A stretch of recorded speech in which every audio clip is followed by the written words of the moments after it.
person helping to fund the protest at Parliament is the Chief Executive of Red Stag, Marty Verry. Now, Red Stag has business interests in forestry, timber, property development and tourism. And Marty Verry is with us now. Kia ora. Good morning. Are you happy funding a protest that is seeing the scenes that we've been hearing about this morning? For me, the protest is a way to get the government to listen and to make changes earlier than what it otherwise would.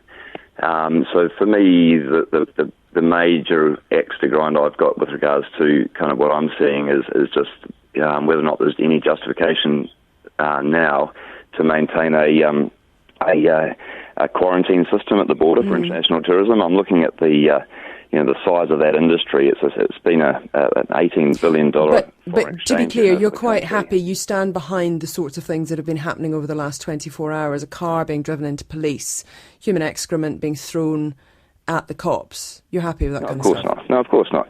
No, I don't condone it. But you're giving your money to it.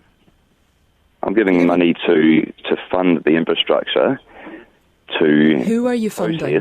To protest mandates, which include the continual closure of the border for international tourism without any justification. So the maths I did on Friday after having a series of meetings with... Can I just ask you, though, about the funding, which is why we're wanting to talk to you. Who is it that you're funding and to what tune? Well, I won't talk about numbers, but it's not significant.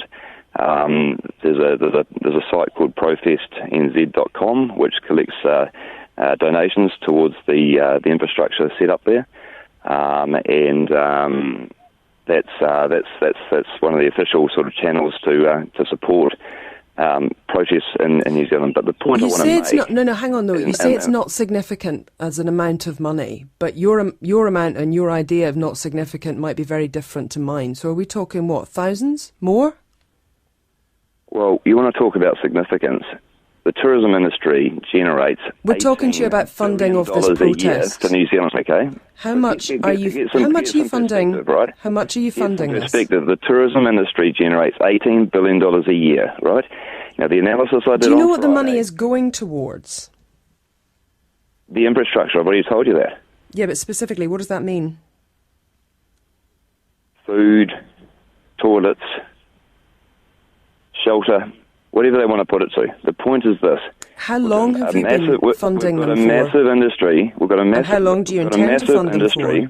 We've got a massive industry being constrained unnecessarily because the people coming in across the border could be picked up by rat tests.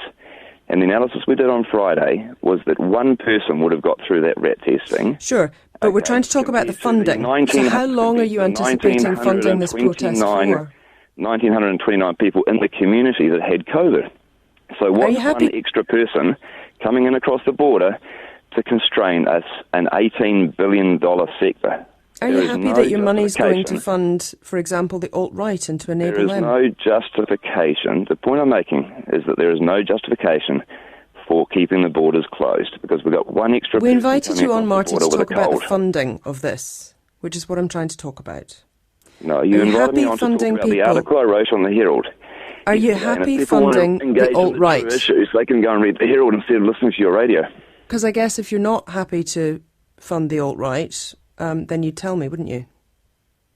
Well, no, okay, I'll answer your question and you answer my question, okay?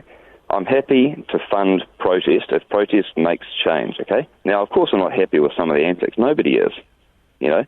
But at the same time... But you are still putting your money to it. There's been a group of people in Wellington who have restricted the movement and the ability for thousands of businesses around the country to do... Are you happy to fund people who are... Are you happy to fund people who are giving death threats out? Of course I'm not. Would you? Well, you're giving them money, though.